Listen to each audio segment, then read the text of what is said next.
와사비 낭송극장. 제목 빨간 날. 지은이, 이현정, 와사비. 또 피가 나오기 시작한다. 오줌과 똥은 사전 신호가 있는데 이건 없다. 그냥 흘러내린다. 조절을 해보려고 노력도 해봤다. 실패. 나오는 순간 느낌을 느끼거나 모르고 있다가 나중에 화장실을 가서 발견하곤 한다. 한때 철철 나오던 시절도 있었다. 양이 너무 많아 도저히 감당이 안 되던 학창시절. 쉬는 시간마다 생리대를 들고 달렸다. 아니, 달리기조차 신경 쓰여 다리를 모으고 빠른 걸음으로 이동했다. 옷에 묻었으면 어쩌나 조마조마 화장실 앞으로 줄을 섰다. 그리고 그 좁은 나만의 공간에 들어가 확인을 하고 나면 휴, 그제서야 한숨이 나온다. 곧바로 다른 고민을 시작한다. 새 것으로 바꿀까? 바꾸면 깔끔하고 흘러내릴까봐 불안하지 않아도 된다. 그러나 매번 바꾸면 생리대를 감당할 수가 없다. 고2 때 한 친구가 쉬는 시간에 꽤 자랑스러운 목소리로 이야기를 했다. 나는 매 시간마다 패드를 갈아. 우리 엄마가 그러시는데 그래야 여자 몸에 좋대. 고민도 없이 패드를 막 바꾸다니. 그 친구 말 그대로라면 9시까지 보충을 하는 시절이었으니까 하루에 무조건 10개 이상이다. 그 시절 난 아끼고 아껴 하루에 5개 정도 썼던 것 같다. 나와 너무 다른 세상의 이야기가 믿기 어려웠다. 아직도. 아휴, 그런 것까지 나를 닮았노. 하던 엄마의 말이 내 안에 아직 있다. 그래, 난 엄마를 정말 빼닮았다. 초경이 빠른 것까지. 어린 시절 우리 집에는 와인색 서랍장이 있었다. 바닥에서부터 기다란 서랍이 5층이 있었다. 그 위로 오른쪽에는 서랍 길이의 3분의 1만 한 작은 서랍이 3개가 있었다. 나머지 3분의 2는 미닫이 문으로 되어 있었다. 그 미닫이 오른쪽 문을 열면 한쪽 깊숙한 곳에 검은 봉다리가 있었다. 그 안에는 파란색, 하얀색이 섞인 봉지 속에 후리덤이 있었다. 5학년 초. 지하는 아니지만 지하 같은 1층 어두컴컴한 도서관에 여자친구들을 몰아넣었다. 초경에 관한 수업이었다. 내용이 기억나진 않지만 비밀스럽게 몰래 숨겨야 할 것만 같은 내용을 전달받았다. 교실로 돌아오자 남자친구들이 여자들만 가서 뭐 했냐고 물어봤다. 우리들은 남자들은 알 거 없다고 말했다. 더 이상 그냥 친구가 아니었다. 그때부터 알 수 없는 남녀의 비밀이 생겼다.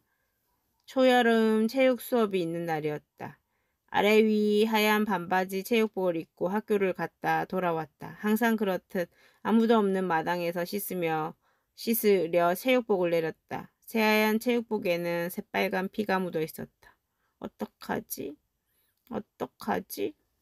어떡하지? 죄를 지은 심정으로 피 묻은 팬티를 빨았다. 그리고 몰래 서랍장 깊숙한 곳 엄마의 후리덤을 훔쳤다. 그리고 팬티 위에 붙였다. 그렇게 며칠을 엄마의 후리덤을 계속 훔쳤다. 엄마에게 들킬까봐 두려운 마음도 있었다. 다른 한편에는 그냥 들켜버렸으면 하는 마음도 있었는데 다행인지 엄마 눈치를 채지 못했다. 그렇게 며칠이 지나 후리덤이 2개가 남았을 때 피 나오는 것은 멈췄다. 후리덤을 훔치던 나도 멈췄다. 예전의 나로 돌아가고 싶었지만 더 이상 예전의 나로 돌아갈 수 없었다. 매달 후리덤이 필요한 여자가 되어버렸다. 아마도 한 달이 지났겠지. 내 몸에서 또 피가 흐르기 시작했다. 더 이상은 훔칠 후리덤도 없어져 난 엄마에게 말했다. 아휴, 그런 것까지 나를 닮았노. 그 귀찮은 거 평생 할 건데 좀 천천히 하면 되지. 빨리 해서 뭐가 좋다고 그런 것까지 빨리 하노. 죄인이 되었다. 빨리 하면 안 되는 것을 빨리 하는 죄를 짓고 말았다. 그래서 엄마를 지질이 복도 없는 년을 만들었다. 엄마를 꼭 닮은 딸인 나도 덩달아 지질이 복도 없는 년이 되어버렸다. 그 뒤로는 잘 기억이 나지 않는다. 아마도 엄마는 전방에 가서 후리덤을 사오라고 시켰을 것이다. 그 후로는 더 이상 훔치지 않고 당당히 그것을 사용할 수 있었다. 당당하게. 피의 양은 많았다. 눈을 뜨자마자 놀라 얼른 이불을 들춰보면 요에는 어김없이 피가 묻어 있었다. 그런 일이 반복되자 엄마는 극단의 조치를 취하셨다. 기저귀 천을 잘라 한 번 접고 두 번 접고 세 번 접어서 사용하라고 주셨다. 나는 다시 어린아이가 되었다. 한 달에 며칠은 기저귀를 차고 잠을 잤다. 기저귀마저도 넘쳐나서 실수를 하던 날도 있었다. 그러면 어김없이 엄마의 땅이 꺼져가는 한숨 소리를 들었고 나는 큰 죄인이 되었다. 그리고 몇 달 후 그 기저귀 빨기는 셀프 서비스가 되었다. 피 묻은 그것들을 비누를 묻혀 빨래판에 문질러 본다. 그것들은 문질러도 얼룩이 남아있다. 찌그러진 냄비를 연탄불에 놓고 삶기까지 해야 했다. 까먹고 놀다가 태우기도 하고 야단을 맞고 죄인이 되고 그것이 반복이었다. 꽤 자주 씻기가 귀찮아 봉지에 넣어서 책상 서랍에 몰래 두었다가 한꺼번에 빨기도 했다. 그러면 세숫대야는 피바다가 되었다. 그러다 일찍 안 빨고 넣어둔 것이 들키기라도 하면 또다시 죄인이 되어 고개는 밑으로 떨어졌다. 그것의 반복이었다. 지금 생각해보면 엄마는 얼마나 지겨우셨을까. 한 번 말하면 알아서 잘 해야 될 텐데 가슴 하나 있는 게 말은 온갖 잘난 척은 잘 하면서 하는 짓거리는 똑같고 시원찮고 참 답답하고 지겹고 힘든 나날이었을 것 같다. 그러다 고등학교 때인가 아주 기다란 오버나이트를 만났다. 더 이상 지겨운 기저귀의 시대는 끝났다. 난 이제 자유다. 몇 년 전 아는 언니가 생리통이 심했는데 면생리대를 사용한 후 그것이 없어졌단다. 생리통이 심한 친구들은 매달 거의 죽어갔다. 같은 여자임에도 불구하고 미안하게도 나는 그 생리통의 느낌을 잘 모른다. 학창 시절에 괜히 나도 그것이 꼭 있어야 할 것 같았다. 그래서 똑같은 여자처럼 억지로 쥐어짜서 아픈 척도 해보고 개보린도 먹어보았다. 하지만 난 생리통을 모른다. 생리통 비슷한 것을 경험한 경우는 10손가락도 안 된다. 그래서 나는 너무나 편리한 일회용 생리대를 생리통 때문이라도 그만 쓸 이유가 없다. 그런데 최근 난 다시 면생리대를 사용한다.